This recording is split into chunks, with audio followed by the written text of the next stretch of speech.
시간 우리에게 주시는 하나님의 말씀은 신명기 14장 22절에서 29절까지의 말씀입니다. 신명기 14장 22절에서 29절까지의 말씀, 주의 말씀을 들으십시오. 너는 마땅히 매년 토지 소산의 11조를 드릴 것이며 네 하나님 여호와 앞 곧 여호와께서 그의 이름을 두시려고 택하신 곳에서 네 곡식과 포도주와 기름의 11조를 먹으며 또 내 소와 양의 처음 난 것을 먹고 내 하나님 여호와 경외하기를 항상 배울 것이니라. 그러나 네 하나님 여호와께서 자기의 이름을 두시려고 택하신 곳이 네게서 너무 멀고 행로가 어려워서 내 하나님 여호와께서 그 풍부히 주신 것을 가지고 갈 수 없거든 그것을 돈으로 바꾸어 그 돈을 싸가지고 내 하나님 여호와께서 택하신 곳으로 가서 내 마음에 원하는 모든 것을 그 돈으로 사되 소나 양이나 포도주나 독주 등 네 마음에 원하는 모든 것을 구하고 거기 네 하나님 여호와 앞에서 너와 네 권속이 함께 먹고 즐거워할 것이며 네 성읍에 거주하는 레위인은 너희 중에 분깃이나 기업이 없는 자이니 또한 저버리지 말지니라. 매 3년 끝에 그의 소산의 10분의 1을 다 내어 내 성읍에 저축하여 너희 중에 분깃이나 기업이 없는 레위인과 내 성중에 거류하는 객과 및 고아와 과부들이 와서 먹고 배부르게 하라. 그리하면 네 하나님 여호와께서 내 손으로 하는 범사에 내게 복을 주시리라. 아멘. 오늘 말씀은 11조에 대한 규정인데요. 이 신명기에 나오는 이 11조에 대한 말씀을 오늘날 우리는 어떻게 적용해 갈 수 있을까요?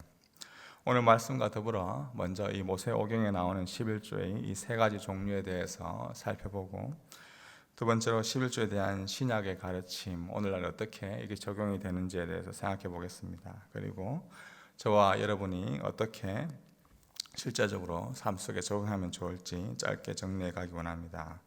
먼저 첫 번째로 오늘 본문과 더불어 모세오경에 나온 이 세 가지의 11조에 대해 살펴보기 원합니다. 첫 번째는 이 레위 지파의 생계를 책임지기 위한 이 기업 해당용 11조입니다. 민수기 18장과 그리고 레위기 27장에 보면 나옵니다. 민수기 18장 21절에 내가 이스라엘의 11조를 레위 자손에게 기업으로 다 주어 라고 나옵니다. 레위기와 민수기에 나오는 11조의 초점은 이 광야 40년 동안 성막의 일을 감당했던 레위인과 제사장들을 위해 사용되었습니다. 그리고 두 번째 11조는 이 각종 절기에 필요한 그 절기 충당용 11조입니다. 앞서 묵상했던 신명기 12장 11절과 오늘 본문 22절 이하에 나오는 내용입니다. 22절에 보시면 너는 마땅히 매년 토지 소산의 11조를 드릴 것이며 네 하나님 여호와 앞 곧 여호와께서 그의 이름을 두시려고 택하신 곳에서 내 곡식과 포도주와 기름의 11조를 먹으며 또 내 소와 양의 처음 난 것을 먹고 내 하나님 여호와 경외하기를 항상 배울 것이니라. 여기 나오는 이 11조는 온 가족이 더불어서 이 절기 때 예루살렘에 올라가서 레위인과 제사장들과 더불어 여호와 앞에서 함께 먹으며 절거하는 그 일을 위한 11조입니다. 24절 이하에 나오는 것처럼 혹시라도 모든 것을 가져가기 힘들 때는 11조의 내용물을 돈으로 바꾸어 가져갈 수도 있었습니다. 그리고 마지막 유형의 11조는 경제적 약자인 가난한 자들을 지원하기 위한 11조를 드렸습니다. 오늘 본문 28절 이하에 매 3년 끝에 그 해 소산의 10분의 1을 다 내어라고 나옵니다. 이거는 신명기 26장 12절에도 한 번 더 나오는데 제3년 곧 11조를 드리는 해라고 나옵니다. 그리고 이 세 번째 유형의 11조를 드리는 목적은 29절에 나오는 대로 너희 중에 분깃이나 기업이 없는 레위인과 내 성중에 거류하는 객과 및 고아와 가부들이 와서 먹고 배부르게 하라. 즉 가난한 자들을 위한 11조입니다. 그렇다면 이 세 종류의 11조는 다 다른 것일까요? 아니면 하나일까요?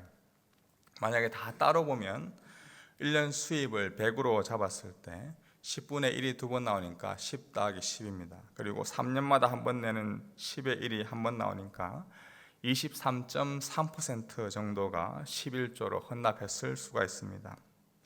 아니면 이러한 개념을 하나로 모아서 1년 전체 수입의 10분의 1을 한 번에 하나님께 드렸을 수도 있습니다. 이것은 11조를 연구하는 학자들 간에도 서로 다른 견해가 있습니다. 어찌되었든 이러한 구약의 모세오경의 11조가 신약 성경에서도 어떻게 강조되고 있을까요? 복음서에 보면 예수님이 바리새인과 세율관들을 꾸짖으며 이렇게 말씀하고 있습니다. 마태복음 23장 23절입니다. 화 있을진저 외식하는 세율관들과 바리새인들이여, 너희가 박하와 회향과 근처의 11조는 들이되 율법에 더 중한 바 정의와 긍휼과 믿음은 버렸도다. 그러나 이것도 행하고 저것도 버리지 말아야 할지니라. 예수님께서 이렇게 말씀하신 것은 바리새인과 서기관들이 11조를 드리는 그 행위는 하고 있지만 그 11조의 근본적인 정신인 정의와 긍휼과 믿음이 없이 그저 11조를 드리는 그들의 그 태도를 비판하고 있습니다. 율법의 기본은 하나님 사랑과 이웃 사랑입니다. 그런데 하나님을 사랑하고 이웃을 사랑하는 마음으로 11조를 드리는 그들의 모습이 아니라 나 11조 하는 사람입니다. 나 율법을 지키는 사람이야 라는 그들의 율법적인 그 행위 자체를 경계하고 있었던 것입니다. 정리하면 예수님은 11조를 하되 율법의 기본적인 마음과 목적을 가지고 하라고 하신 것입니다. 예수님은 11조를 하지 말라고 말씀하신 것이 아니죠. 이 말씀과 더불어 11조가 오늘날에도 여전히 11조를 할 수 있도록 우리에게 구속력을 지니는가 유효한가에 대한 입장은 크게 학자들 간에도 한 4가지로 나누어집니다. 합동신학대학원 조직신학 교수였던 송인규 교수님은 그의 책 아는 만큼 깊어지는 신앙에서 11조의 구속력에 대해서 확정설, 지속설, 폐기설, 참조설 4가지 유형으로 나누어 설명합니다. 확정설은 마태복음 23장 23절과 더불어서 고린도전서 16장 2절을 가지고 신약에서도 반드시 11조를 하라라고 확정했다라고 주장하는 것입니다. 지속설은 11조의 이 형식과 정신을 둘러 나누어 이 형식은 아니지만 이 정신은 오늘날도 유효하기 때문에 11조를 드려야 한다라고 주장하는 것을 뜻합니다. 왜냐하면 예수님이 마태복음 5장에서 이야기하신 것처럼 나는 율법을 폐하러 온 것이 아니라 율법을 완성하러 왔다라고 하셨기 때문에 예수님 안에서 완성된 율법은 예수님 안에서 여전히 그 정신을 지켜가는 게 필요하다라고 주장하는 것이죠. 반면에 11조는 구약의 율법 아래 속해 있기 때문에 더 이상 오늘날 그리스도인과는 전혀 상관없는 규례이기 때문에 폐지되었다라고 주장하는 분들도 있습니다. 그러나 이들의 주장은 오늘날 교회에서 크게 받아들이지도 않고 크게 성경적이지도 않습니다. 마지막으로 이 참조설은 11조에서 말하는 10분의 1에 대한 헌금 생활을 성경 말씀을 참조하여 오늘날의 헌금 생활에도 참조 사항으로 참고로 고려할 수 있다라는 입장입니다.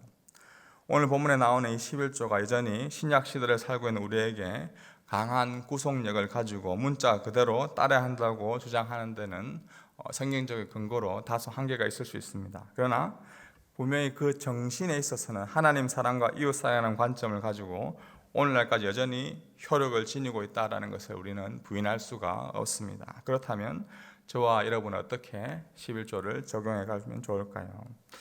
오늘 본문 22절에 먼저 보시면 너는 마땅히 매년 토지 소산의 11조를 드릴 것이며 라고 말씀하고 있습니다. 마땅히 해야 된다는 것은 선택사항이 아니라 반드시 해야 하는 필수 의무임을 강조합니다. 왜냐하면 그 당시 문화로 볼 때 토지의 주인에 대한 토지세를 내는 것은 선택이 아니라 필수이기 때문입니다.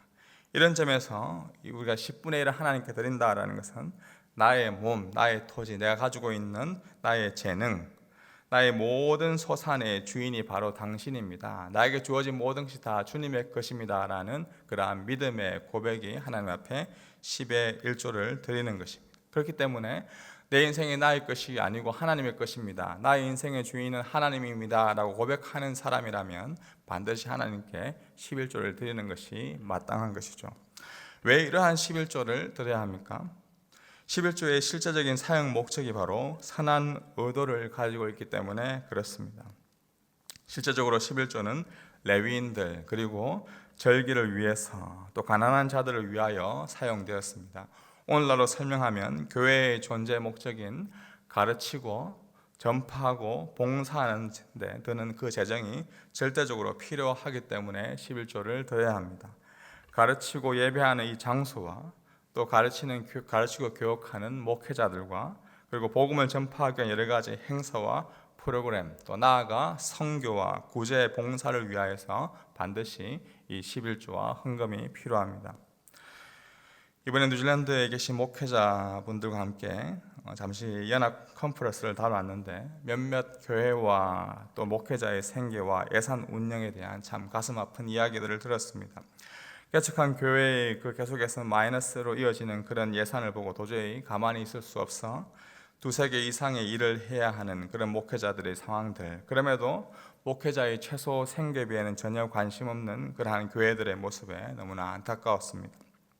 어쩌면 교회의 재정팀 그리고 목회자들을 믿지 못해서 헌금을 주저하는 경우가 있을 수도 있습니다. 그럼에도 불구하고 우리는 11조를 드려야 합니다. 11조를 하면 복을 받기 때문에 반드시 11조를 드리십시오라고 말씀을 드리는 것이 아닙니다. 왜 우리는 11조를 드려야 할까요? 11조를 해야 하는 이유는 이미 조금 전에도 우리가 찬송을 불렀지만 이미 하나님께서 우리를 위하여서 모든 것들을 자신의 전부를 우리에게 드리셨기 때문입니다. 우리는 11조를 해서 복 받기 때문에 11조를 드린다기보다 우리는 이미 복을 받은 사람입니다. 복의 근원이 되신 예수 그리스도, 그분을 믿고 그분의 은혜로 영원한 생명과 영원한 복을 이미 우리는 이 땅에서 누리고 있기 때문에 이미 우리가 받은 복이신 예수 그리스도, 그분을 찬양하고 그분을 높여드리는 의미에서 우리의 있는 모든 것 주님 앞에 드리는 것이 바로 당연한 것이죠. 감사하게도 저는 10살 때부터 용돈을 받으며 용돈 기입장, 즉 가계부를 적었던 기억이 있습니다. 일주일에 용돈 2,000원 하면 이제 11조 200원, 주일헌금 100원씩 드렸던 그런 기억이 있는데요. 그때의 습관이 계속해서 이어져 오고 있음이 참 감사합니다. 프라이머리에 다니고 있는 저희 두 아들들에게도 몇 년 전부터 용돈을 주고 있는데요. 그리고 11조와 주일헌금 2불, 1불씩 드리기를 훈련하고 있습니다. 대략적으로 아들이 드리고 있는 이 11조와 주일헌금을 보니까 용돈의 한 4분의 1이 되는 것 같습니다. 그러면서 말씀을 준비하면서 한편으로는 앞으로 자라서도 이 아이들이 10의 1이 아니라 4분의 1을 드리는 인생이 되면 좋겠다라는 그런 기도를 하면서 우리가 10의 1이 아니라 10의 2, 10의 5를 드리고도 은혜와 넘치는 삶이 있으면 더 좋은 삶이지 않나라는 그런 생각을 하게 됩니다. 혹시라도 그러나 가족과 배우자 그리고 함께 재정을 사용하는 분들의 동의가 없다면 재정을 사용하는 에는 반드시 상대방의 동의를 구해야 할 것입니다. 온전히 온 마음과 정성을 다하여 하나님께 드릴 수 있는 기쁨을 얻을 수 있도록 기도하고 기다리는 것이 지혜로운 것일 수 있겠습니다. 무엇보다 우리가 기억해야 할 것은 이 11조의 그 정신을 기억하고 무엇보다 우리를 위하여 전부를 드리신 10의 1이 아니라 자신의 100%를 드리신 그 예수 그리스도를 기억하시기 바랍니다. 예수님이 우리를 위하여 전부를 드렸기 때문에 우리 또한 우리의 주인이신 주님을 위해 기꺼이 기쁨으로 11조와 각종 헌금을 주님 앞에 드리는 것은 우리의 감사와 우리의 기쁨의 표현인 것입니다. 또 우리가 드리는 헌금이 하나님께서 세우신 우리 하늘의 교회의 재정 담당자들을 통하여서 가르치고 전파하고 봉사하는 귀한 일에 사용될 수 있도록 계속해서 기도하며 헌신하며 주를 위하여서 달려가는 모든 주의 백성 되기를 주님의 이름으로 축복합니다. 우리 아까 불렀던 새 찬송가 216